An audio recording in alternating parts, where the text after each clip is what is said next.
ಆತಂಕ ಅಣ್ಣವ್ರು ಹೇಳ್ದಂಗೆ ಹತ್ರದಲ್ಲಿಟ್ಟು ಡೇಟೆಲ್ಲ ಅನೌನ್ಸ್ಮೆಂಟ್ ಮಾಡಿಬಿಟ್ವಿ. ಒಂದು ಸಣ್ಣದೊಂದು ಕೆಲಸದಿಂದ ಸ್ವಲ್ಪ ಏರುಪೇರಾಗೋಯ್ತು. 2 ಸಲ ಡೇಟ್ ಚೇಂಜ್ ಆಯಿತು, ಕ್ಷಮೆ ಇರಲಿ. ಚಿತ್ರದ ಬಗ್ಗೆ ಹೇಳ್ಬೇಕಂತಂದರೆ ಮೃತ್ಯುದೇವತೆ ಸಾಕಷ್ಟು ಹೇಳಿದ್ದೀನಿ, ನಾನು ವಿಷಯಗಳನ್ನೆಲ್ಲ ಹೇಳಿದ್ದೀನಿ. ಮೃತ್ಯುದೇವತೆ ಅಂದರೆ ಏನು, ಯಾಕೆ ಮೃತ್ಯುದೇವತೆ ತೆರೆ ಮೇಲೆ ನಾನು ಕಾಣಿಸ್ಬೇಕು, ಚಿತ್ರಕಥೆ ಹೇಗಿದೆ ಎಲ್ಲನೂ ಹೇಳಿದ್ದೀನಿ ನಾನು. ಹಾಡುಗಳ ಬಗ್ಗೆ ಹೇಳ್ಬೇಕಂತಂದರೆ ಮೊದಲನೇ ಹಾಡು ಸಾಕಷ್ಟು ಜನ ತುಂಬಾ ನನಗೆ ಫೋನ್ ಮಾಡಿ ಮೊದಲನೇ ಹಾಡಲ್ಲಿ ತುಂಬ ವಿಶಸ್ ಮಾಡಿದ್ರು. ತುಂಬ ಚೆನ್ನಾಗಿ ಮಾಡಿದ್ದೀರಾ, ಹೆಣ್ತನನ ಉಳಿಸ್ಬಿಟ್ಟಿದ್ದೀರಾ, ಹೆಣ್ಣು ಗೌರವ ಕೊಟ್ಟು ಅಷ್ಟು ಚೆನ್ನಾಗಿ ಸಾಂಗ್ ಮಾಡಿದ್ದೀರಾ. ತುಂಬ ಕಾಲ್ ಮಾಡೆಲ್ಲ ಹೇಳಿದ್ರು, ನನಗೆ ತುಂಬ ಖುಷಿ ಆಯಿತು. ಹೆಣ್ಣು ತಲೆ ಎತ್ಕೊಂಡು ನಡೆಯೋ ಅಂಥದ್ದನ್ನು ತೋರಿಸ್ಕೊಟ್ಟಿರೋವಂಥ ಹಾಡು ಎಷ್ಟು ಮಟ್ಟಿಗೆ ಇನ್ನೂ ಹೆಚ್ಚೆಚ್ಚು ಮಟ್ಟಿಗೆ ರೀಚ್ ಆಗಲಿ ಅಂತ ನಿಮ್ಮ ಮುಖಾಂತರ ಕೇಳ್ಕೊತೀನಿ. ನೋಡದೇ ಇರೋರೆಲ್ಲನೂ ನೋಡಿ, ಅಷ್ಟು ಚೆನ್ನಾಗಿದೆ ಹಾಡು. ದೇವಿ ಸಾಂಗು, ಆ ದೇವಿನೇ ವರ ಕೊಟ್ಟಿರೋ ಸಾಂಗು, ಹೆಣ್ಮಕ್ಳಿಗೆ ತುಂಬ ಹತ್ತಿರವಾಗಿ ರೀಚ್ ಆಗಿರೋ ಹಾಡು. ಖುಷಿ ಆಯಿತು ಅಷ್ಟೊಂದು ಜನ ನೋಡಿರೋದಕ್ಕೆ. ಇನ್ನು ಈಗ ಹಾಡು ನೋಡಿದ್ರಿ, ನಮ್ಮವ ಮಾದೇವ ಸಾಂಗು ಹಾಡು. ಅದೂ ಆ್ಯಕ್ಚುಲಿ ಅದು ಹಾಡೇ ಇಟ್ಟಿರಲಿಲ್ಲ, ನಾನು ಹಾಡೇ ಇಟ್ಟಿರಲಿಲ್ಲ, ತೆಗೆದ್ಬಿಟ್ಟಿದ್ದೆ. ಸ್ವಲ್ಪ ಬೇರೆ ಕಾರಣಾಂತರ ಅನ್ನೋದು ಕೊರಿಯೋಗ್ರಾಫ್ ಮಾಡೋಕ್ಕೆಲ್ಲ ಈ ಥರದಲ್ಲಿ ಅಂದ್ಬಿಟ್ಟು ಇಟ್ಟಿರಲಿಲ್ಲ ನಾನು. ಇವರು ಹಿಮಾ ಅವ್ರದ್ದು ಒಂದು 10 ದಿನ ಕಾಲ್ ಶೀಟ್ ತೊಗೊಂಡಿದ್ವಿ ನಾವು. ಇವ್ರು ಬೇಗನೆ ಮುಗಿಸ್ಬಿಟ್ರು, ಒಂದು 5-6 ದಿನಕ್ಕೆಲ್ಲ ಮುಗಿಸ್ಬಿಟ್ಟಿದ್ರು. ಹಾಗಾಗಿ ನಾನೇನು ಮಾಡಿದೆ, ಮುಗೀತಮ್ಮ, ನೀವು ನೆಕ್ಸ್ಟ್ ಡೇಟ್ಗೆ ಬರ್ರಿ, ಇನ್ನೊಂದು ದಿನ ಆಗ್ಬೋದಲ್ಲ, 10 ದಿನ ಹೇಳ್ಬಿಟ್ಟು ನೀವು ಹಿಂಗೆ ಮುಗಿಸ್ಬಿಟ್ರೆ ಹೆಂಗೆ, ಹಾಗೆ ಇನ್ನು ಕತೆ ಫೈನಲ್ ಮಾಡಾದ್ಮೇಲೆ ಇನ್ನು ಅಷ್ಟೇ ಮತ್ತೆ ತೂರ್ಸೋಕ್ಕೆಲ್ಲ ಆಗಲ್ಲಮ್ಮ, ನಾನೊಂದು ಆಡಿದ್ದು ಅದನ್ನೇ ತೆಗೆದ್ಬಿಟ್ಟೆ ಅಂತ ಸುಮ್ಮನೆ ಬಾಯಿ ತಪ್ಪು ಹೇಳ್ಬಿಟ್ಟೆ. ಆಡಿತ್ತಾ ಹಂಗೆ ಹಿಂಗೆ ಅಂದ್ಬಿಟ್ಟು ಜಗಳಕ್ಕೆ ಹಾಡು ಕೇಳಿಸಿ ನೋಡೋಣ ಅಂತ ಅಂದ್ಬಿಟ್ಟು ಒಂದು ಲಿರಿಕ್ಸ್ ಕೊಟ್ಟೆ ಅದಕ್ಕೆ. ನನಗೆ ಬೇಕೇ ಬೇಕು ಹಾಡು, ಹಾಗೆ ಹೀಗೆ ಅಂತ ಹೇಳ್ಬಿಟ್ಟು ಸ್ವಲ್ಪ ಇದು ಮಾಡ್ತು. ಆಮೇಲೆ ನಾನು ಆಗಲಿ ಒಂದೇ ಒಂದು ಹಾಡು ಏನು ಪೂರ್ತಿ ಚಿತ್ರಕ್ಕೆ ಒಂದು ಹಾಡು ಏನು ಇಡೋದು ಅಂತ ಅಂದ್ಬಿಟ್ಟು ಯೋಚನೆ ಮಾಡಿ ನಮ್ಮ ಕೊರಿಯೋಗ್ರಾಫ್ ಸಾರನ್ನು ಕೇಳಿದೆ ನಾನು. ರಘು ಸಾರ್ ಭೇಟಿ ಮಾಡಿ, ಈ ರೀತಿ ಇದೆ, ಒಂದು ಹಾಡು ಬರೆದಿದ್ದೀನಿ, ಕೊರಿಯೋಗ್ರಾಫ್ ಮಾಡಿಕೊಡಿ. ಫಸ್ಟ್ ಮ್ಯೂಸಿಕ್ ಶಿವಪ್ರಸಾದ್ ಅವ್ರ ಹತ್ರ ಮಾತಾಡಿದೆ, ಅವರು ತುಂಬ ಚೆನ್ನಾಗಿ ಟ್ಯೂನ್ ಕೊಟ್ಬಿಟ್ರು.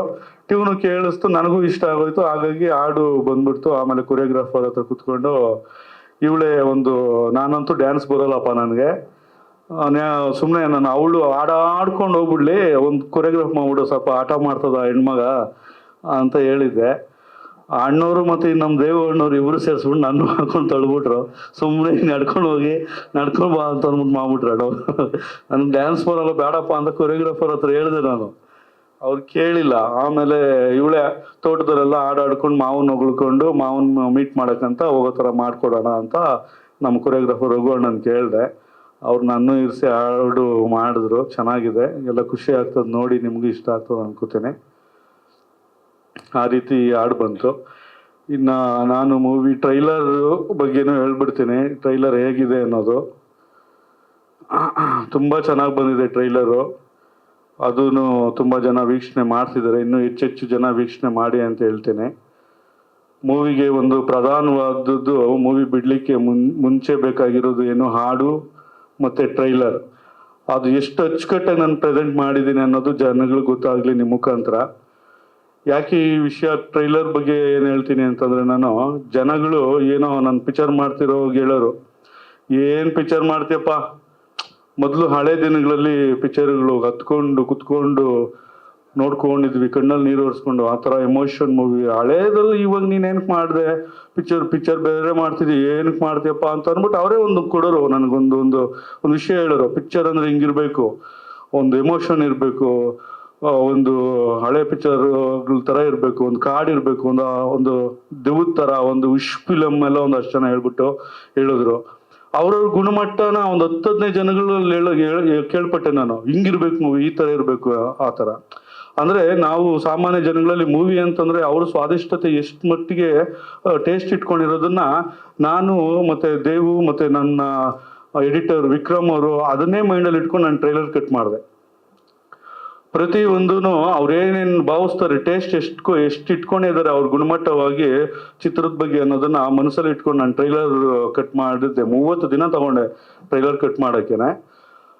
ಅವ್ರ ಪ್ರಕಾರ ಅವ್ರು ಸೂಕ್ಷ್ಮ ಗಮನಿಸಿದ್ರೆ ನನ್ನಲ್ಲಿ ಎಮೋಷನ್ ಇದೆ, ಹಾರರ್ ಇದೆ, ಸಸ್ಪೆನ್ಸ್ ಇದೆ, ಒಂದು ಅಡ್ವೆಂಚರ್ ಇದೆ. ಇಷ್ಟು ಮುಖ್ಯವಾಗಿ ಆ ಜನಕ್ಕೆ ತಲುಪ್ಸೋಕ್ಕೆ ನಾನು ಒಂದು 30 ದಿನ ಟ್ರೈಲರ್ಗೆ ಶ್ರಮ ಪಟ್ಟು ನಾನು ಟ್ರೈಲರ್ ಕಟ್ ಮಾಡಿ ಅಷ್ಟು ಚೆನ್ನಾಗಿ ಮಾಡಿಕೊಟ್ಟಿದ್ದೀನಿ. ಅವ್ರು ನೋಡಿ ನನ್ನ ಮೃತ್ಯುದೇವತೆ ಚಿತ್ರ ನೋಡಲಿ ಅಂತ ಕೇಳ್ಕೊತೀನಿ ನಾನು. ಯಾಕಂತಂದ್ರೆ ಜನಗಳ ಟೇಸ್ಟ್, ಅವರು ಮನೋಭಾವನೆ, ಅವ್ರ ಗುಣಮಟ್ಟ, ಮೂವಿ ಮೇಲೆ ಇಟ್ಟಿರೋ ಒಂದು ಪ್ರೀತಿನ ನಾನು ಈ ಟ್ರೈಲರು ಹಾಡ್ ಮುಖಾಂತರ ಪ್ರೆಸೆಂಟ್ ಮಾಡಿದ್ದೀನಿ. ಅವ್ರು ಗೌರವ ಕೊಟ್ಟು ನಮ್ಮ ಮೃತ್ಯುದೇವತೆ ನೋಡ್ಲಿ ಅಂತ ಕನ್ನಡ ಜನತೆನ ಕೇಳ್ಕೊಂತೀನಿ. ಧನ್ಯವಾದ. 2-3 ಶಾರ್ಟ್ ಇದೆ ಅನ್ಕೊಬಿಟ್ಟು ಕೆಲವೊಂದು ಕೋಳಿ ಕೆಲವೊಂದು ಅನಿಮಲ್ ಇದು ಮಾಡಿದ್ವಿ ನಾವು ಮೂವಿಯಲ್ಲಿ. 2-3 ಶಾರ್ಟ್ ಅನ್ಕೊಬಿಟ್ಟು ಕೆಲವರು ಮಿಸ್ಗೈಡ್ ಮಾಡಿದ್ರೆ ನಮಗೆ, ಐ ಮೀನ್ ಅಂದರೆ ನಡೆದು ಬಿಡುತ್ತೆ ಅದೇ ಇದು ಅಂದ್ಬಿಟ್ಟು ನಾವು ಅದ್ರ ಮುಖಾಂತರ ಹೋದಾಗ ಲೈಕ್ ಸೆನ್ಸಾರಲ್ಲಿ ಮೋಷನ್ ಶೂಟ್ ನೀವು ಅದು ಅನಿಮಲ್ ಇದೆ ಅದಿದೆ ಈಗ ಪರ್ಮಿಷನ್ ಅಪ್ಲೈ ಮಾಡಿದ್ವಿ ನಾವು. ದಟ್ಸ್ ವೈ ಅದಕ್ಕೆ ಸಿನಿಮಾ ಈಗ ಲೇಟ್ ಆಗ್ತಿರೋದು. ಕೆಲವೊಬ್ರು ನಮ್ಗೆ ಗೊತ್ತಿರೋರು ಇರ್ತಾರೆ, ಅದನ್ನು ನಾವು ಹೇಳೋಕ್ಕಾಗಲ್ಲ. ಅದನ್ನು ಆಲ್ಮೋಸ್ಟ್ ಇವತ್ತು ನಾಳೆ ಅಷ್ಟು ಫೈನಲ್ ಆಗುತ್ತೆ. ಸ್ವಲ್ಪ ಅಪ್ಲೈ ಮಾಡಿದ್ದೀವಿ, ಅನಿಮಲ್ ಬೋರ್ಡ್ಗೆ ಅಪ್ಲೈ ಮಾಡಿದ್ದೀವಿ. ಇವತ್ತಿಲ್ಲ ನಾಳೆ ಫೈನಲ್ ಆದರೆ ನಾವು ಇನ್ನೊಂದು ಪ್ರೆಸ್ ಮೀಟಲ್ಲಿ ನಾವು ಡೆಫಿನೆಟ್ಲಿ ಅದನ್ನು ಇದು ಮಾಡ್ತೀವಿ, ನಾವು ಕನ್ಫರ್ಮ್ ಮಾಡ್ತೀವಿ. ಡೇಟ್ ಅದು 29 ರಿಲೀಸ್ ಆಗಲ್ಲ ಅಂತ ಹೇಳ್ತಿಲ್ಲ. ಅಂದರೆ ನಾವು ಅಪ್ಲೈ ಮಾಡಿದ್ದೀವಿ, ಇವತ್ತು ನಾಳೆ ಅಷ್ಟರಲ್ಲಿ ಕನ್ಫರ್ಮ್ ಆಗುತ್ತೆ. ಅಂದರೆ ಒಂದು ಕನ್ಫರ್ಮೇಷನ್ ಲೆಟ್ರ್ ಬರೋವರೆಗೂ ಒಂಚೂರು ನಮಗೆ ಒಂದು ಧೈರ್ಯ ಅನ್ನೋದು ಇರ್ತಾವಲ್ಲ, ಅದು ಲೆಟ್ರ್ ಒಂದು ಕನ್ಫರ್ಮೇಷನ್ ಆದರೆ ನಮ್ದು ಒಂದು 29th ಬಿಡುಗಡೆಗೆ ಒಂದು ಕ್ಲಿಯರೆನ್ಸ್ ಸಿಗುತ್ತೆ ನಮಗೆ. ಅದೇನು ಸಂಜೆ ಅಷ್ಟರಲ್ಲಿ ಅದ್ರದ್ದು ಏನು ಅನ್ನೋದು ಗೊತ್ತಾಗ್ತದೆ. ನಾಗೇಂದ್ರ ಅಣ್ಣ ಹತ್ರ ತಿಳಿಸ್ತೀನಿ. ಕೋಳಿದಲ್ಲ ಅಣ್ಣ, ಸೆನ್ಸರ್ದ ಅಣ್ಣ. ಖಂಡಿತ ಅಣ್ಣ ಬರ್ತೀವಿ. ಡಿಸ್ಟ್ರಿಬ್ಯೂಟರ್ ಅಣ್ಣ ಮುನೀಂದ್ರ ಅಣ್ಣ ಅಂತ ಅಣ್ಣ, MP ಫಿಲಿಮ್ಸ್ ಅವರು. ಹೌದಣ್ಣ. ಅಣ್ಣ ಬಂದಿಲ್ಲ ಅಣ್ಣ ಅವರು ಪಾಪ ಇದರಲ್ಲೇ ಒಂದು ಸ್ವಲ್ಪ ಮೂಡ್ ಅಪ್ಸೆಟ್ ಆಯ್ತು ಅಣ್ಣವರು. ನಾನು ಕೂಡ ಮೃತ್ಯುದೇವತೆ ಚಲನಚಿತ್ರದಲ್ಲಿ ಲಕ್ಷ್ಮಿ ಅನ್ನೋ ಪಾತ್ರ ಮಾಡಿದ್ದೀನಿ. ನಾನೊಂದು ಡೈಲಾಗ್ ಹೇಳ್ತೀನಿ. ಮುಖ ತೊಳಿಬೇಕು ನಿಜ, ಆದರೆ ನಾಲ್ಗೆ ಕೂಡ ಚೆನ್ನಾಗಿ ತೊಳಿಬೇಕು. ಎಷ್ಟು ಚೆನ್ನಾಗಿ ತೊಳಿತೀವೋ ಅಷ್ಟು ಯೋಗ್ಯತೆ ಬರುತ್ತೆ. ತೊಳೆದ ನಾಲಿಗೆ ಹಿತ ತರುತ್ತೆ, ಹಿಡಿತದ ನಾಲಿಗೆ ಗೌರವ ತರುತ್ತೆ. ಬಾಯಿಯ ವಾಸನೆಗೂ ವಾಸ ಮಾಡೋ ಸ್ಥಳಕ್ಕೂ ಶುಭ್ರತೆ ತರೋಣ, ನಾಲ್ಗೆ ತೊಳೆಯೋಣ. ಹಾಗೆ ಮೃತ್ಯುದೇವತೆ ಚಲನಚಿತ್ರನ ನೋಡಿ ವರ್ಷಿತಾ ಪ್ರೊಡಕ್ಷನ್ಗೆ ಲೈಕ್ ಮಾಡಿ, ಶೇರ್ ಮಾಡಿ, ಸಬ್ಸ್ಕ್ರೈಬ್ ಮಾಡಿ. Thank you. ನಮ್ಮ ಸಿನಿಮಾ ತುಂಬ ಇಷ್ಟಪಟ್ಟು ಮಾಡಿರೋಂತಹ ಸಿನಿಮಾ. ಎಲ್ಲರೂ ಅವ್ರವ್ರ ಪಾತ್ರದಲ್ಲಿ ಅವರು ಅಷ್ಟು ಅಚ್ಚುಕಟ್ಟಾಗಿ ಮಾಡಿರೋಂತಹ ಒಂದು ಸಿನಿಮಾ. ನಾನು ಅಂತ ಅಲ್ಲ, ನಮ್ಮ ಡೈರೆಕ್ಟರು ಮತ್ತು ಬೇರೆ ಆರ್ಟಿಸ್ಟ್ ಯಾರ್ಯಾರಿದ್ದಾರೆ ಎಲ್ಲರೂ ಕೂಡ ಅವ್ರವ್ರ ಪಾತ್ರನ ತುಂಬ ಅಚ್ಚುಕಟ್ಟಾಗಿ ಮಾಡಿದ್ದಾರೆ. ಅದು ಆ್ಯಂಡ್ ಮ್ಯೂಸಿಕ್ ಕೂಡ ತುಂಬ ಚೆನ್ನಾಗಿ ಬಂದಿದೆ, ಬ್ಯಾಕ್ಗ್ರೌಂಡ್ ಸ್ಕೋರ್ ತುಂಬ ಚೆನ್ನಾಗಿ ಬಂದಿದೆ, ಆ್ಯಂಡ್ ಕ್ಯಾಮ್ರಾ ತುಂಬ ಅಚ್ಚುಕಟ್ಟಾಗಿ ಸೆರೆ ಹಿಡಿದಿದ್ದಾರೆ. ಒಂದು ಒಳ್ಳೆ ಇದೊಂದು ಮೃತ್ಯುದೇವತೆ ಕೇವಲ ಒಂದು ಮನೋರಂಜನೆ ಅಲ್ಲ, ಇದೊಂದು ಬದಲಾವಣೆ. ಎಷ್ಟೋ ಹೆಣ್ಮಕ್ಳುಗಳಿಗೆ ತಮ್ಮ ಹಕ್ಕುಗಳನ್ನ ಪಡ್ಕೊಳ್ಳೋಕ್ಕೆ ಒಂದು ಪ್ರೇರೇಪಿಸುತ್ತೆ ನಮ್ಮ ಸಿನಿಮಾ. ಈಗಿನ ಜನ್ರೇಷನ್ಗೆ ಒಂದು ಏನಂತಾರೆ, ಎಷ್ಟೊಂದು ಕಡೆ ಅತ್ಯಾಚಾರಗಳು ನಡೀತಾನೆ ಇರುತ್ತೆ, ಈಗಲೂ ನಡೀತಾ ಇದೆ. ಸರ್ವೆ ಪ್ರಕಾರ ನೋಡಕ್ಕೆ ಹೋದರೆ ಪ್ರತಿ 6 ನಿಮಿಷಕ್ಕೆ ಒಂದು ಹೆಣ್ಮಗು ಮೇಲೆ ಅತ್ಯಾಚಾರ ನಡೀತಾ ಇದೆ. ಇವತ್ತಿನ ತನಕ ನಾವು ಸ್ಟಿಲ್ ಎಷ್ಟು ಸಿನಿಮಾಗಳು ಮಾಡಿದ್ದೀವಿ, ವುಮೆನ್ ಎಂಪವರ್ಮೆಂಟ್ ಬಗ್ಗೆ ಆಗಿರ್ಬೋದು, ಬರ್ತಾನೆ ಇದೆ ಸಿನಿಮಾ. ಬಟ್ ಸ್ಟಿಲ್ ಇದು ಆಗ್ತಾನೆ ಇದೆ ಅಂತಂದಮೇಲೆ ಸೊ ಇದು ಹೆಂಗೆ ನಮ್ಮ ಕಡೆಯಿಂದ ನಾವೇನು ಮಾಡೋಕ್ಕೆ ಸಾಧ್ಯ? ಆ ಒಂದು ಬದಲಾವಣೆಗೋಸ್ಕರ ಆ ಒಂದು ಏನಂತಾರೆ ರಿಮೈಂಡರ್ ಇದು ನಮ್ಮ ಸಿನಿಮಾ. ನೋಡಿದವ್ರು ಅಷ್ಟು ಜನಕ್ಕೂ ಓಕೆ ಎಸ್, ಇವಾಗ ನಾವು ಎಲ್ಲೋ ಇರ್ತೀವಿ, ಆಲ್ ಆಫ್ ಎ ಸಡನ್ ಒಂದು ರಿಮೈಂಡರ್ ಕೊಡ್ತೀವಿ ನಾವು, ಈ ಥರ ಹೌದು ಕರೆಕ್ಟು ಇವ್ರು ಮಾಡ್ತಾ ಇರೋದು ಅನ್ನೋ ಒಂದು ಸಂದೇಶ. ನಮ್ಮ ಸಿನಿಮಾ ಮುಖಾಂತರ ಈ ಸಂದೇಶನ ನಾವು ಖಂಡಿತವಾಗ್ಲೂ ಎಲ್ಲ ಹೆಣ್ಣು ಮಕ್ಕಳುಗಳನ್ನು ನೋಡಬೇಕು ಈ ಸಿನಿಮಾನ. ಹಾಗೆ ಹೆಣ್ಣು ಹೆತ್ತ ಎಲ್ಲ ತಂದೆ ತಾಯಿರು ಕೂಡ ಬಂದು ನಮ್ಮ ಸಿನಿಮಾನ ನೋಡಬೇಕು ಸೊ ಅಂತ ನಾನು ಕೇಳ್ಕೊತೀನಿ. ಖಂಡಿತ ಮೃತ್ಯುದೇವತೆ ಆದಷ್ಟು ಬೇಗ ನಿಮ್ಮ ಮುಂದೆ ಬರ್ತಾ ಇದೆ. ದಯವಿಟ್ಟು ಎಲ್ಲರೂ ನೀವು ಚಲನಚಿತ್ರ ನೋಡಬೇಕು, ನಮ್ಮ ಥಿಯೇಟರ್ಗೆ ಬಂದು ನೋಡಬೇಕು ಅಂತ ನಾನು ಕೇಳ್ಕೊತೀನಿ. ಹಾಗೆ ನಿಮ್ಮ ಪ್ರೀತಿ ಸಹಕಾರ ಇದೇ ರೀತಿ ನಮ್ಮ ಇಡೀ ಚಿತ್ರತಂಡದ ಮೇಲೆ ಹೀಗೆ ಇರಲಿ ಅಂತ ನಾನು ಕೇಳ್ಕೊತೀನಿ. So thank you so much. ನನ್ನ ಪಾತ್ರದ ಹೆಸರು ಆರತಿ ಅಂತ ಸರ್. ಆರತಿ ಮತ್ತು ನಾನು, ನನ್ನ ಸಾರಿಕಾ ಏನಿದ್ದಾರೆ ಅವರಿಬ್ರು ನಾನು ಒಂದೇ ತಕ್ಕಡಿಲಿ ಹಾಕ್ತೀನಿ. ಯಾಕಂತಂದರೆ ನಾನು ಹೆಂಗಿದ್ದೀನಿ ಅದೇ ರೀತಿ ಇದೆ ಪಾತ್ರ. ನನ್ನ ನಿಜ ಜೀವನಕ್ಕೆ ಕನೆಕ್ಟ್ ಆಗತ್ತೆ. ಯಾಕಂತಂದರೆ ಅವಳು ಮುಗ್ಧ ಹುಡುಗಿ, ಅವಳಾಯಿತು, ಅವಳ ಕೆಲಸ ಆಯಿತು, ಒಂದು ಡೆಲಿವರಿ ಮಾಡೋವಂಥ ಒಂದು ಹುಡುಗಿ, ಸ್ವಿಗ್ಗಿ ಝೊಮ್ಯಾಟೋದಲ್ಲಿ ಡೆಲಿವರಿ ಮಾಡೋವಂಥ ಒಂದು ಹುಡುಗಿ. ನಾರ್ಮಲ್ ಹುಡುಗಿ ಒಂದು ಪ್ರತಿಯೊಬ್ಬ ಹೆಣ್ಣು ಮಗಳಲ್ಲೂ ಒಂದು ಶಾಂತತೆ ಇರುತ್ತೆ, ಇಲ್ಲ ಎಕ್ಸ್ಟ್ರೀಮ್ ಲೆವೆಲ್ಲು ಕಾಳಿ ಕೂಡ ಆಗ್ತಾರೆ. ಅಷ್ಟು ಲೆವೆಲ್ ಎಕ್ಸ್ಟ್ರೀಮ್ ಇರೋಂತಹ ಒಂದು ಶಕ್ತಿ ಅಂತಂದರೆ ಅದು ಹೆಣ್ಣಿಗೆ ಮಾತ್ರ ಸಾಧ್ಯ. ಅದು ಹೇಳಬೇಕು ಅಂತಂದರೆ ಅದಕ್ಕೇ being women it self is a super power ಅಂತ ಹೇಳ್ತೀವಿ ನಾವು. ಸೊ ಆ ಎಲ್ಲ ಶೇಡ್ಸನ್ನು ನಮ್ಮ ಚಲನಚಿತ್ರ ಮೃತ್ಯುದೇವತೆ ಚಲನಚಿತ್ರದಲ್ಲಿ ನನಗೆ ಮಾಡೋಕ್ಕೆ ಸಿಕ್ಕಿದೆ. ಸೊ ಇದು ನನ್ನ ಕಡೆಯಿಂದನೂ ಒಂದು ಕೊಡುಗೆ. ಆರ್ಟಿಸ್ಟ್ ಆಗಿ ನಾನು ರೆಸ್ಪಾನ್ಸಿಬಲ್ ಆಗಿರಬೇಕು. ನಾನು ಯಾವ ರೀತಿ ಪಾತ್ರ ಮಾಡ್ತಾ ಇದ್ದೀನಿ, ಜನರು ಅದರಿಂದ ಏನು ಕಲ್ತ್ಕೋಬೋದು ಅನ್ನೋದು ಒಂದು ಸಂದೇಶ. ಯಾಕಂದರೆ ನಾನು ಹಿಂದೆ ಸಿನಿಮಾ ಮಾಡಿರೋದ್ರಲ್ಲೂ ನಾನು ಮಹಿಳಾ ಪ್ರಧಾನ ಚಿತ್ರ ಮಾಡಿದ್ದೆ. ಅದು ಕ್ರಿಕೆಟ್ ಓರಿಯೆಂಟೆಡ್ ಸಬ್ಜೆಕ್ಟ್ ಆಗಿತ್ತು, ಸಹಾರಾ ಅಂತ. ಆ ಸಬ್ಜೆಕ್ಟಲ್ಲಿ ಎಷ್ಟೋ ಹೆಣ್ಮಕ್ಳುಗಳಿಗೆ ಪೇರೆಂಟ್ಸ್ಗಳು ಸಪೋರ್ಟ್ ಮಾಡ್ತಾ ಇರಲ್ಲ. ಒಂದು ಕ್ರೀಡೆ ಅಂತಂದ್ರೇ ಈಗಿನ ಜನ್ರೇಷನಲ್ಲಿ ಮೊಬೈಲ್ ಗೇಮ್ಸ್ ಅಂತ ಅನ್ಕೊಂಡ್ಬಿಟ್ಟಿದ್ದಾರೆ ಹೊರತು ಆಚೆ ಹೋಗಿ ಆಡೋ ಅಂಥ ಒಂದು ಪದ್ಧತಿನೇ ಹೊಟ್ಟೋಗ್ಬಿಟ್ಟಿದೆ ಎಷ್ಟೊಂದು ಕಡೆ. ಆ ರೀತಿ ಎಷ್ಟೋ ಹೆಣ್ಮಕ್ಳುಗಳಿಗೆ ಸಪೋರ್ಟ್ ಮಾಡಿ ಅವರು ನನಗೆ ಮೆಸೇಜ್ ಮಾಡಿದ್ದಾರೆ, ಕಾಲ್ ಮಾಡಿದ್ದಾರೆ. ನನ್ನ ತಂದೆ ತಾಯಿ ಸಿನಿಮಾ ನೋಡಿ ನನಗೆ ಪ್ರೋತ್ಸಾಹ ಕೊಡ್ತಾ ಇದ್ದಾರೆ. ನೀನು ಹೋಗು, ನೀನು ಆಟ ಆಡೋ, ನಿಂಗೆ ಯಾವ್ದು ಇಷ್ಟ ಆಗುತ್ತೆ ಅದನ್ನು ಮಾಡು ಅನ್ನೋದೊಂದು ಪ್ರೋತ್ಸಾಹ ಕೊಡ್ತಾ ಇದ್ದಾರೆ ಅಂತ ಹೇಳಿದ್ಮೇಲೆ ಒಂದು ಆರ್ಟಿಸ್ಟ್ಗೆ ಇನ್ನೇನು ಬೇಕು ಸರ್? ಅದರಿಂದ ಒಂದು ಸೈಕಾಲಜಿಕಲ್ ಏನಾದರೂ ಒಂದು ಕನೆಕ್ಟ್ ಆಗುತ್ತಲ್ವಾ. ಸೊ ಅದೇ ರೀತಿ ನಮ್ಮ ಚಿತ್ರದಲ್ಲಿ ಈ ಚಿತ್ರ ನೋಡಿದ್ರೆ ಖಂಡಿತವಾಗ್ಲೂ ಎಲ್ಲ ಹೆಣ್ಮಕ್ಳುಗಳಿಗೂ ಒಂದು ವಾಯ್ಸ್ ಆಗುತ್ತೆ. ನನ್ನ ಕಡೆಯಿಂದ ಅದು ಕೊಡುಗೆ ಆಗಿದೆ ಅಂತ ನಾನು ತಿಳ್ಕೊತೀನಿ ಸರ್. ಖಂಡಿತ ಸರ್, ಖಂಡಿತ. ಆ್ಯಕ್ಚುಲಿ ನಾವು ಅದನ್ನು ಮಾತಾಡ್ತಾ ಇದ್ವಿ. ಯಾಕಂತಂದರೆ ನಮ್ಮ ಸಿನಿಮಾ ಏನಿದೆ ಅದು ವುಮೆನ್ ಎಂಪವರ್ಮೆಂಟ್ಗೆ ತುಂಬ ಇದೆ. ನಾವು ಆ್ಯಕ್ಚುಲಿ ಇದನ್ನು ನಾವು ಏನು ಹೇಳ್ತೀವಿ ಅಂತಂದರೆ ವುಮೆನ್ ಎಂಪವರ್ಮೆಂಟು ಅದು ಇವತ್ತಿನ ತನಕ ಅದ್ರ ಬಗ್ಗೆ ಮಾತಾಡ್ತಾನೆ ಇದ್ದೀವಿ ಅಂತಂದರೆ it's not only about us women ಅಂತ ಅಲ್ವೇ ಅಲ್ವಾ. ಇವಾಗ ಒಂದು ಎಜುಕೇಷನ್ ಕೊಡಬೇಕು ಅಂತಂದರೆ ಒಂದು ಹೆಣ್ಮಗುಗೆ ಚಿಕ್ಕ ವಯಸ್ಸಿಂದನೂ ನಾವು ಕೊಡ್ತೀವಿ ಸರ್. ಬೇಸಿಕ್ ಏನು, ಗುಡ್ ಟಚ್ ಬ್ಯಾಡ್ ಟಚ್ ಅಂದ್ರೆ ಏನು, ಹೆಂಗಿರಬೇಕು, ಯಾರ ಜೊತೆ ಹೆಂಗೆ ಮಾತಾಡಬೇಕು, ಎಷ್ಟು ರೆಸ್ಪೆಕ್ಟ್ ಕೊಡಬೇಕು ಒಬ್ರಿಗೆ ಅಂತ. ಬಟ್ ಸ್ಟಿಲ್ ಇವತ್ತಿನ ತನಕ ಗಂಡು ಮಕ್ಕಳು ಚಿಕ್ಕ ಮಕ್ಕಳಿಂದ ಅವ್ರಿಗೆ ಎಜುಕೇಷನ್ ಕೊಡಲ್ಲ. ನೀವು ಅಗ್ರಿ ಮಾಡ್ತೀರಾ ಅಲ್ವಾ? ಗಂಡು ಮಕ್ಕಳಿಗೆ ಕೊಡಲ್ಲ. ನಾನು ಹೇಳ್ತಾ ಇರೋದು ಈಗ ಕೇವಲ ಒಂದು ಹೆಣ್ಣನ್ನು ನಾವು ಯಾವ ರೀತಿ ರೆಸ್ಪೆಕ್ಟ್ ಕೊಡಬೇಕು ಅನ್ನೋದು ನಾವು ವುಮೆನ್ ಎಂಪವರ್ಮೆಂಟ್ಗೆ ಅಲ್ಲಿ ಹೋಗಿ ಅವ್ರಿಗೇನೆ ತಿರ್ಗಾ ಎಜುಕೇಷನ್ ಕೊಟ್ಟರೆ ಇಟ್ಸ್ ಬೇಸಿಕ್, ಅವ್ರಿಗೆ ಗೊತ್ತಿದೆ. ನಾವು ಏನು ಮಾಡಬೇಕು ಅಂತಂದರೆ ಆದಷ್ಟು ಗಂಡು ಮಕ್ಕಳಿಗೆ ಇದ್ರ ಬಗ್ಗೆ ನಾವು ಅರಿವು ಮೂಡಿಸ್ಬೇಕು, ಚಿಕ್ಕ ವಯಸ್ಸಿಂದನೇ ಮೂಡಿಸ್ಬೇಕು. ನಂಗೆ ಅದು ಇನ್ನೂ ಈಗ ಏನು ಖುಷಿ ಆಗ್ತಾ ಇದೆ ಅಂತಂದರೆ ಎಷ್ಟೋ ಪೇರೆಂಟ್ಸ್ಗಳು ಮಕ್ಳುಗಳಿಗೆ ಈಗಿಂದನೇ ಎಜುಕೇಷನ್ ಕೊಡ್ತಾ ಇದ್ದಾರೆ. ಪಿಕ್ಚರ್ಸ್ಗಳನ್ನ ತೋರಿಸಿ ಒಂದು ಹೆಣ್ಣು ಮಗುನ ನಾವು ಯಾವತ್ತೂ ಅವಳು ಡ್ರೆಸ್ಸಿಂದ ಜಡ್ಜ್ ಮಾಡಬಾರ್ದು ಅನ್ನೋ ದಟ್ ಈಸ್ ಬೇಸಿಕ್ ನೋಡೋಕ್ಕೆ ಹೋದರೆ ಅಲ್ವಾ. ಅದರಲ್ಲೂ ಇವಾಗ ನಮ್ಮ ಮಹಾಕಾಳಿ ಅಂತಲೇ ತಗೊಂಡ್ರೆ ಆ ತಾಯಿ ಕಲರ್ ಏನು, ಕಪ್ಪು ಅಲ್ವಾ. ಆಲ್ಮೋಸ್ಟ್ ಅವರು ನೀಲಿ ಕಲರೇ ಇರ್ತಾರೆ. ಅದನ್ನು ಮಾಡ್ತಾರೆ, ಹುಡುಗಿ ಕಪ್ಪು, ಹುಡುಗಿ ಬೆಳ್ಳಿ ಇಲ್ಲ. ತಾಯಿನ ಮಾತ್ರ ನೋಡ್ತಾರೆ. ತಾಯಿ ಡ್ರೆಸ್ ಹಾಕಿರೋದು ಯಾವ ಥರ ಹಾಕಿದ್ದಾರೆ, ಅವರು ಕವರ್ ಮಾಡಿಲ್ಲ, ಅವ್ರ ರಕ್ತ ಇದೆ, ಅವ್ರು ಯಾವ ರೀತಿ ಡ್ರೆಸ್ ಹಾಕಿರ್ತಾರೆ, ಅದನ್ನ ಪೂಜೆ ಮಾಡ್ತೀವಿ ನಾವು ತಾಯಿನ. ಅದೇ ಅದನ್ನೇ ಯಾಕೆ ನಾವು ನಾರ್ಮಲ್ ಹ್ಯೂಮನ್ ಬೀಯಿಂಗ್ಸಲ್ಲಿ ನಾವು ಅದನ್ನ ಇನ್ನೂ ಅಡಾಪ್ಟ್ ಮಾಡ್ಕೊಂಡಿಲ್ಲ. ಸೊ ಆ ಎಜುಕೇಷನ್ನು ಇದು ಗಂಡು ಮಕ್ಕಳಲ್ಲೂ ಬರಬೇಕು ಅನ್ನೋದು ಒಂದು ಪಾಯಿಂಟು ಸರ್. ಬಿಫೋರ್ ಮಾತಾಡಿರೋಷ್ಟು ಇಲ್ಲ, ಸ್ವಲ್ಪ ಮಾತಾಡ್ತೀರಂತ ಆ ಥರ ಎಲ್ಲ ಅನ್ಕೋಬೇಡಿ, ಅದು ಸಾಧ್ಯ ಇಲ್ಲ.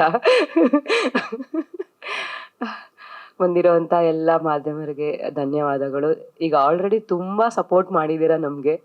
ಎಲ್ಲ ಮೀಡಿಯಾದಲ್ಲಿ, ಎಲ್ಲ ಸೋಷಲ್ ಅಂದರೆ ಪೇಜ್ಗಳಲ್ಲಿ ನಮ್ಮ ಮೃತ್ಯುದೇವತೆ ಮೂವಿ ಬಗ್ಗೆನೇ ಮಾತಾಗ್ತಾ ಇದೆ. ತುಂಬ ಖುಷಿ ಆಯಿತು. ಹಾಗೆ ಇವತ್ತಿನ ಇವೆಂಟಲ್ಲಿ ನನ್ನ ಸಾಂಗ್ ರಿಲೀಸ್ ಆಗಿದೆ. ಏನು ಸಾಂಗ್ ಇರಲಿಲ್ಲ, ಅವ್ರು ಹೇಳಿದ್ರು ಬಿಫೋರು. ಸೊ 10 days ಇರೋದನ್ನ 5 days ನಾನು ಮುಗಿಸ್ಬಿಟ್ಟೆ ಶೂಟ್ನ. ಸೊ ಹಾಗಾಗಿ ನಾನು ಕೇಳಿದೆ, ನನಗೊಂದು ಏನಾದರೂ ಸಾಂಗ್ ಇದ್ದಿದ್ರೆ ಚೆನ್ನಾಗಿರ್ತಿತ್ತು ಅಂದೆ. ಸೊ ಪಾಪ ಅವರು ಅದೇ ಜೋಶಲ್ಲಿ ನಾನಿರೋ ಜೋಶ್ಗೆ ಒಂದು ಸಾಂಗ್ನ ಕೊಟ್ಟಿದ್ದಾರೆ. ನಮ್ಮ ಕೈಲಿ ಆದಷ್ಟು ಆ ಸಾಂಗ್ನ ಚೆನ್ನಾಗಿ ಮಾಡೋದಕ್ಕೆ, ಡ್ಯಾನ್ಸ್ನ ಮಾಡೋದಕ್ಕೆ ಪ್ರಯತ್ನ ಪಟ್ಟಿದ್ದೀವಿ. ಸರ್ ಹೇಳ್ತಾ ಇದ್ರು, ನಾನೆಲ್ಲ ಬೇಡ ಅಮ್ಮ, ನಾನು ಏನು ಮಾಡ್ತೀನಿ, ನಂಗೆ ಏನೂ ಬರಲ್ಲ ಅಂತ. ಸರ್ ಆ ಸಾಂಗ್ ತುಂಬ ಮಾವ ಮಾವ ಅಂತ ಇದ್ದೀನಿ, ಯಾರನ್ನ ಮಾವ ಅಂತ ಕೇಳ್ತಾರಲ್ಲಿ, ನೀವಿದ್ರೆ ನೀವು ಹೋಗಿ ನೀವೇನೋ ಒಂದು ಎಕ್ಸ್ಪ್ರೆಷನ್ ಕೊಡಿ, ನಾನು ಮಾಡ್ತೀನಿ ಹಂಗೆ ಹೀಗೆ ಅಂತ. ಆಯಿತು ಅಂತ ನಮ್ಮ ರಘು ಸರ್ ತುಂಬ ಚೆನ್ನಾಗಿ ಅವ್ರಿಗೆ ಎಷ್ಟು ಬರುತ್ತೋ ಅಷ್ಟು ಮಟ್ಟಕ್ಕೆ, ಹಾಗೆ ನನಗೆ ಒಂದು ಪ್ರಯತ್ನ ಮಾಡಿಸಿದ್ದಾರೆ ನನ್ನಿಂದ ಡ್ಯಾನ್ಸ್ ಮಾಡೋದಕ್ಕೆ Raghu sir. So thank you sir. ಇಷ್ಟು ಚೆನ್ನಾಗಿ ಸಾಂಗ್ ಬರೋದಕ್ಕೆ ಅವರು ಕೂಡ ಕಾರಣ. ಹಾಗೆ ಮ್ಯೂಸಿಕ್ ಆಗಿರ್ಬೋದು, ಸಾಹಿತ್ಯ ಯಾರು ಅಲ್ಲ, ನಮ್ಮ ಸರ್ದೆ ಸಾಹಿತ್ಯ ಇಷ್ಟು ಚೆನ್ನಾಗಿ ಬರ್ದಿದ್ದಾರೆ. ನನಗೇನೆ ಖುಷಿ ಆಗುತ್ತೆ, ನಾನು ಕೇಳ್ತಾ ಇರ್ತೀನಿ, ಅದು ಹೇಗೆ ಸರ್ ಇಷ್ಟು ಚೆನ್ನಾಗಿ ಲೈನ್ಸ್ ಬರುತ್ತೆ ನಿಮಗೆ, ಡೈಲಾಗ್ಸ್ ಆಗಿರ್ಬೋದು ಸಿನಿಮಾದಲ್ಲಿ ಅವ್ರದ್ದೇನೆ ಸಾಹಿತ್ಯನೂ, ಅವ್ರದ್ದೇನೆ ಕತೆ ರೈಟಿಂಗ್ ಎಲ್ಲ, ಸಾಂಗ್ ಕೂಡ ಅಷ್ಟೇ. ನನಗೆ ಕೇಳ್ತಾ ಇರ್ತಿದ್ದೆ ನಾನು, ಅದು ಹೇಗೆ ಸರ್ ಇಷ್ಟು ಚೆನ್ನಾಗಿ ಬರೀತೀರಾ ನೀವು ಅಂತ. ತುಂಬ ತಿಳ್ಕೊಂಡಿದ್ದಾರೆ ಅವರು. ಅಂದರೆ ಅವ್ರಿಗೆ ಸಿನಿಮಾದು ಹೊಸದಿರ್ಬೋದು, ಬಟ್ ಅವರಲ್ಲಿರೋ ಸರಸ್ವತಿ ತುಂಬ ಅದ್ಭುತ, ಅಂದರೆ ಅವ್ರು ತುಂಬ ಅದ್ಭುತವಾಗಿ ಹೊಲ್ದಿದ್ದಾರೆ ಅವ್ರಿಗೆ ಸರಸ್ವತಿ. ಖುಷಿ ಆಗುತ್ತೆ ಆ ವಿಚಾರ ಹೇಳೋದಕ್ಕೆ. ಇನ್ನು ನಾವು ಆಲ್ರೆಡಿ ನಮ್ಮ ಪಾತ್ರದ ಬಗ್ಗೆ, ಸಿನಿಮಾ ಬಗ್ಗೆ ತುಂಬ ಹೇಳಿದ್ದೀವಿ. ಸಾರೇಖ ಅವರು ಕೂಡ ತುಂಬ ಚೆನ್ನಾಗಿ ಹೇಳಿದ್ದಾರೆ.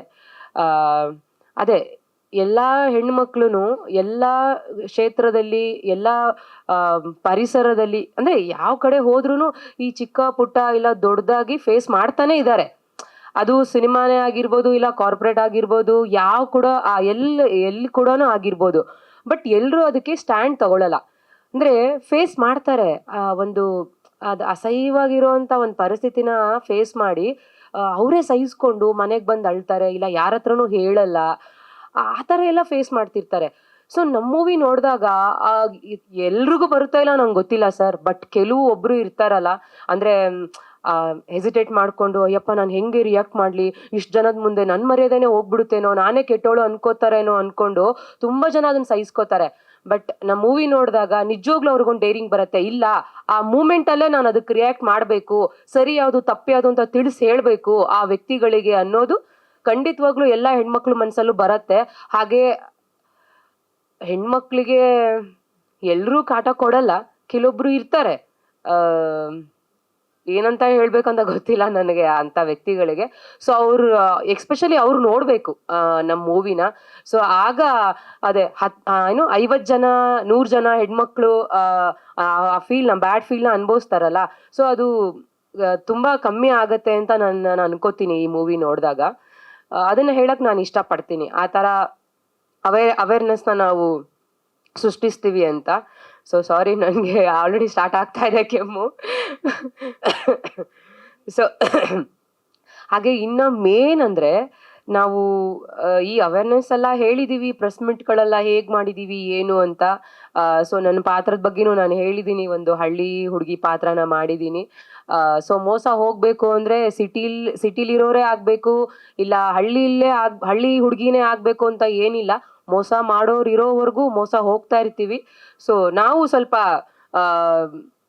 ಹೊರಗಡೆ ಇರೋ ವ್ಯಕ್ತಿಗಳನ್ನ, ಸಡನ್ ಆಗಿ ಪರಿಚಯ ಆಗೋ ವ್ಯಕ್ತಿಗಳನ್ನ, ಏನೋ ನಮ್ಮನ್ನ ಮೇಲೆ ಅಟ್ಟಕ್ಕೆ ಹತ್ಸಿ ನಮ್ಮನ್ನ ಆಮೇಲೆ ಅವ್ರ ಬಣ್ಣ ನಮಗೆ ಬಯಲಾಗೋದಕ್ಕಿಂತ ಮುಂಚೆ ನಾವು ಸ್ವಲ್ಪ ಟೈಮ್ ಕೊಟ್ಟು ಆ ವ್ಯಕ್ತಿಗಳನ್ನ ಒಡನಾಟ ಏನು ಅಂತ ತಿಳ್ಕೊಂಡು ಅವರ ಸ್ನೇಹ ಆಗಿರ್ಬೋದು, ಅವ್ರ ಜೊತೆಗೆ ವ್ಯವಹಾರ ಆಗಿರ್ಬೋದು ಮಾಡಬೇಕು ಅಂತ ನಾನು ಕೇಳ್ಕೊಳ್ತೀನಿ. ಹಾಗೆ ಇನ್ನು ನಮ್ದು ವರ್ಷಿತಾ ಪ್ರೊಡಕ್ಷನಲ್ಲಿ ನಮ್ಮ ಟ್ರೈಲರ್ ಲಾಂಚ್ ಆಗಿದೆ. ಸೊ ದಯವಿಟ್ಟು ಅದ್ರ ಬಗ್ಗೆ ಸ್ವಲ್ಪ ನೀವು ವಿಚಾರ ಮಾಡಬೇಕು ಅಂತ ನಾನು ಕೇಳ್ಕೊಳ್ತೀನಿ. ತುಂಬ ಚೆನ್ನಾಗಿ ಅದ್ಭುತವಾಗಿ ಅದು ಬಂದಿದೆ. ಸೊ ನೀವು ಎಲ್ಲ ಅಂದರೆ ನೀವು ಮಾಧ್ಯಮದವರು ಅದನ್ನು ಶೇರ್ ಮಾಡಿದ್ರೆ, ಸ್ವಲ್ಪ ಅದ್ರ ಬಗ್ಗೆ ವಿಚಾರ ಮಾಡಿದ್ರೆ ಇನ್ನೂ ಒಳ್ಳೆ ರೆಸ್ಪಾನ್ಸ್ ಸಿಗತ್ತೆ ಅಂತ ಕೇಳ್ಕೊತೀವಿ. ಆದಷ್ಟು ಬೇಗ ಸಿನಿಮಾನ 29ಗೆ ರಿಲೀಸ್ ಮಾಡಬೇಕು ಅನ್ನೋದು ನಮ್ಮ ಇಚ್ಛೆ. ಆ ದೇವ್ರ ದಯದಿಂದ ಆದರೆ ನಮಗೂ ಎಲ್ಲ ಖುಷಿ, ಆಗಿಲ್ಲ ಅಂದ್ರೂ ತೊಂದರೆ ಇಲ್ಲ, ಇದೆಲ್ಲ ಕಾಮನ್ ನಡೀತಾ ಇರತ್ತೆ, ಏನು ಹೊಸದೇನಲ್ಲ, ನಿಮಗೆಲ್ಲ ಗೊತ್ತಿರೋ ಅಂಥ ವಿಚಾರನೇ. So thank you so much, ನಿಮ್ಮೆಲ್ಲ ಸಪೋರ್ಟ್ ಹೀಗೆ ಇರಲಿ ಅಂತ ಕೇಳ್ಕೊತೀನಿ. ಹೌದಣ್ಣ, ಹೇಳಿದ್ದೀನಿ, ಚಿತ್ರದಲ್ಲಿ ಹೇಳಿದ್ದೀನಿ. ಸ್ವಲ್ಪ ಅವ್ರನ್ನ ಇದು ಶೋಷಣೆಗೆ ಒಳಗಾದ ಹೆಣ್ಮಕ್ಳು ಸಾವು ಮುಖಾಂತರನೇ ಹೇಳ್ಬಿಟ್ಟಿದ್ದೀನಿ ಅಣ್ಣ, ಅಭಿವೃದ್ಧಿ ದೇವತೆ. ಅದಕ್ಕೇನೆ. ಹೌದಣ್ಣ. ಪಾತ್ರಗಳನ್ನ ಸ್ವಲ್ಪ ನಾನು ಸ್ವಲ್ಪ ಸ್ಕ್ರೀನ್ ಪ್ಲೇನಲ್ಲಿ ಎಲ್ಲಿಂದ ಗೊತ್ತಾಗಲ್ಲ. ಸ್ಕ್ರೀನ್ ಪ್ಲೇ ಚೆನ್ನಾಗಿದೆ, ಸಸ್ಪೆನ್ಸ್ ಮಾಡಿದ್ದೀವಿ. ಹಂಗಾಗಿ ಬುದ್ಧಿ ಹೇಳಿಸಿ, ಸಹನೆಯಿಂದ ಹೇಳಿಸಿ ಕಲಿಸ್ತದೆ ಒಂದು ಪಾತ್ರಗಳು. ತಿಳುವಳಿಕೆನೇ ಇಲ್ಲಿ ನಮ್ಮ ಕಮರ್ಷಿಯಲ್ ಆಗಿ ಒಂದು ಹೇಳ್ಬೇಕಂತಂದ್ರೆ ನಮ್ಮ ಬುದ್ಧಿವಂತರೆ ಅವರು ಯಾವ ರೀತಿ ಈಗ ತಂದೆ ತಾಯಿ ಗೌರವ ಮೊದಲ ದಿನಗಳಲ್ಲಿ ತುಂಬ ಚೆನ್ನಾಗಿ ಗೌರವ ಇತ್ತು. ನಮ್ಮ ಸಂಸ್ಕೃತಿ ಸಂಪ್ರದಾಯ ಗೌರವ ಕೊಡೋರು. ಆ ಒಂದು ದೃಷ್ಟಿನೂ ಕಳ್ಕೊಂಡ್ಬಿಟ್ಟಿರೋರಿಗೆ ಸಹನೆಯಿಂದನೂ ಒಂದು ಬುದ್ಧಿ ಹೇಳ್ಕೊಟ್ಕೊಂಡು ಇದೆ. ಆದರೆ ಆವತ್ತು ದಿನಗಳಲ್ಲಿ ಅದು ಬೇಕಿತ್ತು. ಇವಾಗ ಇವತ್ತಿನ ದಿನ ಬದಲಾವಣೆ ಆಗಿದೆ ಅಂದರೆ ತಂದೆ ಮಗನ ಜೊತೆ ದುಶ್ಚಟಗಳು ಮಾಡೋದು, ಎದುರುಗಡೆ ಗೌರವ ತುಂಬ ತೀರ ಕಡಿಮೆ ಆಗಿರೋದು ಸಮಾಜನೂ ಒಂದು ರೀತಿಯಲ್ಲಿ ಕಾರಣ ಆಗ್ತದೆ ಅನ್ನೋದನ್ನು ಹೇಳ್ಪಟ್ಟಿದ್ದೀನಿ ಈ ಸಿನಿಮಾದಲ್ಲಿ. ಇದೇ ನಡೀತಿದೆಲ್ಲ, ಒಂದೇ ಟೇಬಲ್ ಕುತ್ಕೊಂಡು ಕುಡಿದಾರೇನೋ ಅದು ತಂದೆ ಮಕ್ಕಳು, ಗೌರವಗಳು ಕಡಿಮೆ, ತಂದೆ ತಾಯಿಗಳಿಗೆ ಒಂದು ಮತ್ತೆ ಹಿರಿಯರು ಕಂಡ್ರೆ ಸ್ವಲ್ಪ ಕಡಿಮೆ. ಈ ಸಮಾಜನೂ ಇದಕ್ಕೆ ಕಾರಣ. ಮತ್ತೆ ದುಡ್ಡು ಒಂದು ಆ ಥರ ಕಾರಣದಲ್ಲಿ ತುಂಬ ತೀವ್ರವಾಗಿ ಸಹನೆ ಕಲಿಸಿ ಆಮೇಲೆ ಒಂದು ವೃತ್ತಿಯಾಗಿ ಸಾವು ಮುಖಾಂತರ ಬುದ್ಧಿ ಹೇಳುವಂಥ ಚಿತ್ರ ಆಗ್ತದಣ್ಣ ಇದು. ಸೊ ಈ ಹಿಂದೆ ಮಾಡಿದಂತಹ ಪ್ರೆಸ್ ಮೀಟ್ಗಳೇನಿದೆ ಅದು ನಮಗೆ ಸೊ ಥ್ಯಾಂಕ್ಫುಲ್ ಹೇಳ್ತೀನಿ. ಏನಕ್ಕಂದ್ರೆ ಅದು ಪ್ರೆಸ್ ಮೀಟ್ ಥರನೇ ಅನಿಸ್ಲಿಲ್ಲ. ಫ್ರೆಂಡ್ಸ್ ಜೊತೆ ಮಾತಾಡ್ತಿದ್ವಿ, ಫ್ಯಾಮಿಲಿ ಮೆಂಬರ್ಸ್ ಜೊತೆ ಮಾತಾಡ್ತಿದ್ವಿ ಅಂತಲೇ ಆಯಿತು. ಸೊ ನಾವು ಫನ್ನಿ ಆಗಿ ಕಾಲು ಹೇಳ್ಕೊಂಡು, ನೀವು ಕೇಳಿರೋ ಕ್ವಶನ್ಗೆ ಉತ್ತರ ಎಲ್ಲ ಹೇಳ್ಕೊಂಡು ಚೆನ್ನಾಗಿತ್ತು ಪ್ರೆಸ್ ಮೀಟ್. ಒಂಥರ ಅಂದರೆ ಮೊದಲೆಲ್ಲ ಭಯ ಆಗ್ತಿತ್ತು, ಅಯ್ಯೋ ಕ್ಯಾಮ್ರಾ ಹೆಂಗೆ ಫೇಸ್ ಮಾಡೋದು, ಕ್ರಾಸ್ ಕ್ವಶನ್ಗಳು ಕೇಳ್ಬಿಟ್ರೆ ಹೆಂಗೆ ಆನ್ಸರ್ ಹೆಂಗೆ ಮಾಡೋದು ಅಂತ. ಬಟ್ ಈಗ ಸ್ವಲ್ಪ ಓಕೆ, ಆಲ್ ಈಸ್ ವೆಲ್ ಅನ್ನೋ ಥರ ಇದೆ. ಸೊ ಥ್ಯಾಂಕ್ ಯು ಅದಕ್ಕೆ. ಆ್ಯಂಡ್ ಎರಡನೇದಾಗಿ ಹೇಳಬೇಕಂದ್ರೆ ನಮ್ಮ ಸಾಂಗ್ ರಿಲೀಸ್ ಆಗಿದೆ. ಅತ್ತೆ ಮಗಳು ಮತ್ತು ಮಾವ ಇಬ್ಬರು ಇಲ್ಲೇ ಇದ್ದಾರೆ, ಚೆನ್ನಾಗಿ ಮಾಡಿದ್ದಾರೆ. ನಾವು ಇದನ್ನು ರಿಲೀಸ್ ಸರಿಗೆ ಹೇಳ್ತಿದ್ದೀವಿ ಯಾವಾಗ ಆಗುತ್ತೆ ಅಂತ. ಸೊ ಫಸ್ಟ್ ಸಾಂಗ್ ಟ್ರೈಲರು ಮತ್ತು ಆ ಸಾಂಗ್ ಆದಮೇಲೆ ಕೇಳಿದೆ. ಸೊ ಇವತ್ತು ನನಗೆ ಆ್ಯಕ್ಚುಲಿ ಗೊತ್ತಿರಲಿಲ್ಲ ಇವತ್ತು ಲಾಂಚ್ ಮಾಡೋದು. ಬಂದಿದ್ದ ತಕ್ಷಣ ಏನು ಪ್ರೋಗ್ರಾಮ್ ಅಂತ ಕೇಳಿದ್ದಕ್ಕೆ ಸಾಂಗ್ ರಿಲೀಸ್ ಆಗ್ತಾ ಇದೆ, ಖುಷಿ ಆಯಿತು. ಈಗ ಇಂಟರ್ನೆಟ್ಗೆ ಹೋಗ್ತಾ ಇದೆ, ಎಲ್ಲ ಸೋಷಿಯಲ್ ಮೀಡಿಯಾಗೆ ಇದಕ್ಕೆ. ಮತ್ತು ಹೇಳಬೇಕಾಗಿ ಒಳ್ಳೆಯ ಕಾರ್ಯಕ್ಕೆ ಯಾವಾಗಲೂ ವಿಘ್ನ ಇದ್ದೇ ಇರುತ್ತೆ. ಹಾಗಾಗಿ ಒಳ್ಳೇದಾಗುತ್ತೆ ಅಂತ ಅಂದ್ಕೊಂಡಿದ್ದೀನಿ. 29th ರಿಲೀಸ್ ಆದರೆ ಎಲ್ಲರಿಗೂ ಒಳ್ಳೆಯದು. ನೋಡೋಣ ಏನಾಗುತ್ತೆ ಅಂತ. ಇನ್ನು ವೃತ್ತಿ ದೇವತೆ ಬಗ್ಗೆ ಹೇಳಬೇಕಂದ್ರೆ ಆಲ್ಮೋಸ್ಟ್ ಎಲ್ಲರೂ ನಮ್ಮ ಎಕ್ಸ್ಪೀರಿಯನ್ಸು ಮತ್ತು ಮೂವಿ ಬಗ್ಗೆ ಎಲ್ಲ ಮಾತಾಡಿದ್ದೀವಿ. ಇದರಲ್ಲಿ ಅಂದರೆ ಸಮಾಜದಲ್ಲಿ ನಮ್ಮದಲ್ಲಂಥ ಒಂದು ಪದ್ಧತಿಯನ್ನು ಯುವಕರು ಅನುಸರಿಸ್ತಿರ್ಬೇಕಾದ್ರೆ ಅದನ್ನು ಸಂಹಾರ ಮಾಡೋದಕ್ಕೆ ಒಂದು ಹೆಣ್ಣು ಬರ್ತಾಳೆ, ಅವಳು ಅವ್ರ ಪಾಲಿಗೆ ಮೃತ್ಯು ದೇವತೆ ಆಗ್ತಾಳೆ ಅನ್ನೋದು ನಮ್ಮ ಚಿತ್ರದ ಒಂದು ಸಾರಾಂಶ ಅಥವಾ ಉದ್ದೇಶ ಅಂತ ಹೇಳ್ಬೋದು. ಇದರಲ್ಲಿ ಒಂದು ಒಳ್ಳೆ ಸಂದೇಶ ಇದೆ. ಪ್ರತಿ ಸಾರಿ ಹೇಳಿದ ಹಾಗೆ ನಮ್ಮ ಚಿತ್ರದಲ್ಲಿ ಒಂದು ಫೀಮೇಲ್ ಓರಿಯೆಂಟೆಡ್ ಮೂವಿ ಆದರೂ ಕೂಡ ಸೊ ಗಂಡು ಮಕ್ಕಳು ಕೂಡ ಇದನ್ನು ತಪ್ಪದೇ ನೋಡಲೇಬೇಕು ಅಂತ ಹೇಳ್ತೀನಿ. ಸೊ ಫ್ಯಾಮಿಲಿ ಮೆಂಬರ್ಸು ಅಥವಾ ಸ್ನೇಹಿತರು, ಫ್ರೆಂಡ್ಸ್ ಯಾರೇ ಇದ್ದರೂ ದಯವಿಟ್ಟು ಒಂದ್ಸರಿ ಥಿಯೇಟ್ರಿಗೆ ಬನ್ನಿ, ಮೂವಿ ನೋಡಿ, ನಮ್ಮ ಮೂವಿನ ಪ್ರೋತ್ಸಾಹಿಸಿ. ಹೀಗೆ ನಿಮ್ಮೆಲ್ಲ ಅಂದರೆ ನಮ್ಮ ಮಾಧ್ಯಮ ಮಿತ್ರರಿಗೂ ನಾನು ಕೇಳ್ಕೊಳ್ತೀನಿ, ಅಂದರೆ ನಮ್ಗೆ ತುಂಬಾ ಸಪೋರ್ಟ್ ಮಾಡ್ತಾ ಇದ್ದೀರಾ. ಇದ್ರ ಜೊತೆಗೆ ಈ ಸಾಂಗ್ ಇವತ್ತು ರಿಲೀಸ್ ಆಗ್ತಾ ಇದೆ. ಹೆಚ್ಚಾಗಿ ನಾವು ಇದನ್ನು ಶೇರ್ ಮಾಡ್ತೀವಿ, ನೀವು ಕೂಡ ನಮಗೆ ಸಪೋರ್ಟ್ ಮಾಡಿ ಅಂತ ಕೇಳ್ತೀವಿ. ವರ್ಷಿತಾ ಪ್ರೊಡಕ್ಷನ್ ಯೂಟ್ಯೂಬ್ ಚಾನಲಲ್ಲಿ ನಮ್ಮ ಸಾಂಗ್ ರಿಲೀಸ್ ಆಗ್ತಿದೆ. ನಮ್ಮವ ಮಹಾದೇವ ಅಂತ, ಮಾವ ಅತ್ತೆ ಮಗಳು. Thank you. Yeah sure sir. ನಿನ್ನೆ ಕೆಲವೊಂದು ಇಂಟರ್ವ್ಯೂಸ್ ಎಲ್ಲ ತಗೊಂಡು ಕೊಟ್ಟಿದ್ದೀವಿ. ಇಂಟರ್ವ್ಯೂಸ್ ನಿನ್ನೆ ಎಸ್ಟರ್ಡೇ ಕೊಟ್ಟಿದ್ದೀವಿ. ಅದರಲ್ಲಿ ಕೆಲವೊಂದು ವಿಷಯ ಎಲ್ಲ ಚರ್ಚೆ ಮಾಡಿದ್ವಿ ಸಿನಿಮಾ ಬಗ್ಗೆನೇ. ಲೈಕ್ ಸ್ಟೋರಿ ಯಾವ ರೀತಿ ಹೋಗುತ್ತೆ, ಲೈಕ್ ಮತ್ತು ನಾವು ಸಿನಿಮಾ ಯಾವ ರೀತಿ ಶೂಟ್ ಮಾಡಿದ್ವಿ, ಯಾವ ರೀತಿ ಮೇಕಿಂಗ್ ಬಗ್ಗೆ ಆಗ್ಲಿನೂ, ನಮ್ಮ ಇಡೀ ಟೀಮ್ ಟೆಕ್ನಿಷಿಯನ್ಸ್ ಯಾರ್ಯಾರಿದ್ರು, ನಮ್ಮ ನವೀನ್ ಸರ್ ಆಗಲಿ, DOP ಅನಿರುದ್ಧ್ ಸರ್ ಆಗಲಿ, ಮತ್ತು ನಮ್ಮ ಸಾರಿಕಾ ಮೇಡಮು, ಡಯಾನಾ ಮತ್ತು ಹೀಮಾಶ್ರೀ.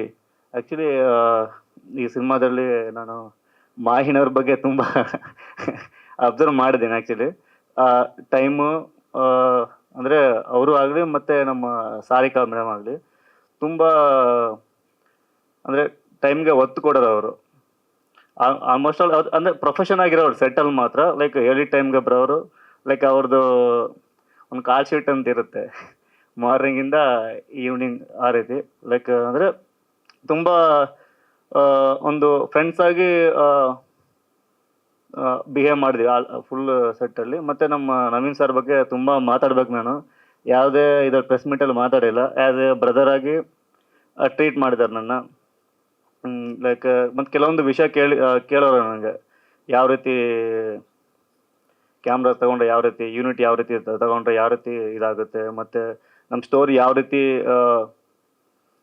ರೀತಿ ಲೈಟ್ಸ್ ಕೇಳುತ್ತೆ, ಯಾವ ರೀತಿ ನಮಗೆ ಟೆಕ್ನಿಷಿಯನ್ ತಗೊಂಡ್ರೆ ನಾವು ಯಾವ ರೀತಿ ಎಲ್ಲ ವಿಜುವಲೈಸ್ ಚೆನ್ನಾಗಿ ಕೊಡ್ಬೋದು ಅನ್ನೋದ್ರ ಬಗ್ಗೆ ತುಂಬ ಚರ್ಚೆ ಮಾಡಿ ಲೈಕ್ ಈಗ ಮಹಾದೇವ ಸಾಂಗು ರಿಲೀಸ್ ಆಗಿದೆ ವರ್ಷಿತಾ ಪ್ರೊಡಕ್ಷನ್ ಚಾನಲಲ್ಲಿ. ಇವತ್ತು ಆಲ್ಮೋಸ್ಟ್ ಆಲ್ ಇವತ್ತು ಈವ್ನಿಂಗ್ ಅಷ್ಟರಲ್ಲಿ ಲಿಂಕ್ ಸಿಗುತ್ತೆ ಅನ್ಕೊತೀನಲ್ಲ ಸರ್? ಸಿಗುತ್ತೆ. ದೆನ್ ಆಡಿಯನ್ಸ್ ಆಲ್ಮೋಸ್ಟ್ ಆಲ್ ನಮ್ಮ ಪ್ರೇಕ್ಷಕರು ಏನಿದ್ದಾರೆ, ಲೈಕ್ ಪ್ರೇಕ್ಷಕರು ಮಹಾದೇವರು ಏನಿದ್ದಾರೆ, ನಮ್ಮ ವರ್ಷಿತಾ ಪ್ರೊಡಕ್ಷನ್ಸ್ ಯೂಟ್ಯೂಬ್ ಚಾನಲಲ್ಲಿ ಲಿಂಕ್ ಅವೈಲೇಬಲ್ ಇರುತ್ತೆ. Then thank you. ಸ್ವಲ್ಪ ಶಿವರಿಂಗ್ ಇದೆ, ಜಾಸ್ತಿ ಮಾತಾಡ್ಬಿಟ್ನಲ್ಲ ಅಂತ. ಸೊ ನಮ್ಮ ಸಿನಿಮಾನ ಚೆನ್ನಾಗಿ ರೀಚ್ ಆಗೋ ಥರ ಪ್ರಮೋಷನ್ ಮಾಡಿರೋ ಮೀಡಿಯಾ ಟೀಮ್ಗೆ ಎಲ್ರಿಗೂ ಥ್ಯಾಂಕ್ ಯು ಸೋ ಮಚ್ ಅಂತ ಕೇಳ್ಕೊತೀನಿ. ಸೊ ನನ್ನ ಹೆಸರು ಪವನ್ ಶೆಟ್ಟಿ ಅಂತ. ಸೊ ಈ ಸಿನಿಮಾದಲ್ಲಿ ಹುಣ್ಸೆ ಅನ್ನೋ ಕ್ಯಾರೆಕ್ಟ್ರು ಮಾಡಿದ್ದೀನಿ. ಚೆನ್ನಾಗಿದೆ. ಸರ್ ಜೊತೆ ಟ್ರಾವೆಲ್ ಆಗೋ ಕ್ಯಾರೆಕ್ಟ್ರು, ಒಂದು ಸ್ವಲ್ಪ ಕಾಮಿಕ್ ಆಗಿ ಸೊ ಹೇಳೋ ಕೆಲಸನ ಮಾಡಿಕೊಂಡು ಮುಗ್ದಿನ ಥರ ಕ್ಯಾರೆಕ್ಟ್ರು ಬರುತ್ತೆ. ಸೊ ಊರ ಕಡೆ ನಮ್ಮದು ಶೂಟಿಂಗ್ ಎಲ್ಲ ಮಾಡಿದ್ದು ಮಹದೇಶ್ವರ ಬೆಟ್ಟೆ ಆ ಕಡೆ ಊರ ಕಡೆ. ಸೊ ಅಲ್ಲಿ ಶೂಟ್ ಮಾಡಿದ್ದು. ಕ್ಯಾರೆಕ್ಟ್ರು ಚೆನ್ನಾಗಿದೆ ಸರ್, ಜನರಿಗೆ ನೋಡಿದಾಗ ಇಷ್ಟ ಆಗುತ್ತೆ. ಆ್ಯಂಡ್ ನಮ್ಮ ಟ್ರೈಲರು ಮತ್ತು ಸಾಂಗ್ಸ್ ಎಲ್ಲ ವರ್ಷಿತಾ ಪ್ರೊಡಕ್ಷನ್ ಚಾನಲ್ ಇದೆ. ಸೊ ಎಲ್ಲರೂ ನೋಡಿ. ಈಗ ಆಲ್ರೆಡಿ ಸಪೋರ್ಟ್ ಮಾಡಿದ್ದೀರಾ, ಇನ್ನೂ ಹಿಂಗೆ ಹೆಚ್ಚು ಸಪೋರ್ಟ್ ಮಾಡಿ ಅಂತ ಕೇಳ್ಕೊತೀನಿ. Thank you so much. Thank you. Actually ನಾನು ಒಂದು 2-3 ಪ್ರೆಸ್ ಮೀಟಿಗೆ ಬರಲಿಲ್ಲ, ಈ ಪ್ರೆಸ್ ಮೀಟಿಗೆ ಬಂದಿದ್ದೀನಿ. ನನ್ನ ಕ್ಯಾರೆಕ್ಟರ್ ಬಗ್ಗೆ ಮಾತಾಡೋದಾದರೆ ನಾನೊಂದು ಅನುಷ್ ಅಂತ ಒಂದು ಒಳ್ಳೆ ಕ್ಯಾರೆಕ್ಟ್ರ್ ಮಾಡಿದ್ದೀನಿ. ಆ ಕ್ಯಾರೆಕ್ಟ್ರು ಏನು ಹೇಳುತ್ತೆ ಅಂತ ಹೇಳಿದ್ರೆ, ಒಂದು ರಿಚ್ ಹುಡುಗ ಆಗಿರ್ತೀವಿ. ನನ್ನ ಕ್ಯಾರೆಕ್ಟ್ರಲ್ಲಿ ನಾನು ಅರ್ಧ ಒಳ್ಳೆಯವನಾಗಿರ್ತೀನಿ, ಅರ್ಧ ಕೆಟ್ಟವನಾಗಿರ್ತೀನಿ. ನಾನು ರಿಯಲೈಸ್ ಆಗಿ ನಾನು ಬದಲಾಗ್ತೀನಿ ಸಿನಿಮಾದಲ್ಲಿ. ಸೊ ಅದೊಂದು ನೋಡ್ಬೋದು. ಮತ್ತು ತುಂಬ ಪ್ರಚಾರಗಳೆಲ್ಲ ಮಾಡ್ತಿದ್ದೇವೆ, ಎಲ್ಲ ಕೂಡ ನಿಂತ್ಕೊಂಡೆಲ್ಲ ಸಪೋರ್ಟಿವ್ ಆಗಿ ಮಾತಾಡಿಕೊಂಡು ಎಲ್ಲ ಟೀಮ್ ವೈಸ್ ಕೆಲಸ ಮಾಡಿತ್ತು. ಸೊ ಎಲ್ಲರೂ ಕೂಡ ಬಂದು ಥಿಯೇಟ್ರಿಗೆ ಬಂದು ನೋಡಬೇಕು ಅಂತ ಹೇಳ್ತೀವಿ ಅಷ್ಟೇ. Thank you. ನೀವೊಂದು ಎಂಟರ್ಟೈನ್ಮೆಂಟು ತೊಗೊತೀರಾ, ಹಾಗೆ ನಿಮ್ಮ ಮನೆಗೊಂದು ಒಂದು ಒಂದು ಒಳ್ಳೆ ಆಲೋಚನೆ ತೊಗೊತೀರಾ, ನಿಮ್ಮ ಕುಟುಂಬಕ್ಕೆ ಒಂದು ಏನೋ ಒಂದು ಮಾರ್ಗದರ್ಶನ ಸಿಕ್ತು ಅಂತ ಅನ್ಕೋತೀರಾ. ಹಾಗೆಯೇ ನನ್ನ ಮೂವಿ ನೋಡಿ ಸಂಜೆ ಅಷ್ಟರಲ್ಲಿ ನೀವು ಮರೆಯಲ್ಲ, ಒಂದು 4-5 ದಿನ ಮೆಲುಕಾಗ್ತೀರಾ, ಒಳ್ಳೆ ಚಿತ್ರ ನೋಡಿದ್ದೀವಿ ನಾವು ಅಂತ. ಹಾಗಾಗಿ ಕನ್ನಡದ ಜನತೆನ ಕೇಳ್ಕೊತೀನಿ, ಎಲ್ಲರೂ ದಯವಿಟ್ಟು 29ನೇ ತಾರೀಕು ನನಗೂ ಗೊತ್ತಾಗ್ತಿಲ್ಲ ಬರುತ್ತಾ ಬರೋಲ್ಲ ಅನ್ನೋದು, ಆದರೂ ಚಲನಚಿತ್ರ ಮಂದಿರಗಳಲ್ಲಿ ಬಂದು ಚಿತ್ರ ನೋಡಿ ಅಂತ ಕೇಳ್ಕೊತೀನಿ. ಎಲ್ರಿಗೂ ಧನ್ಯವಾದ.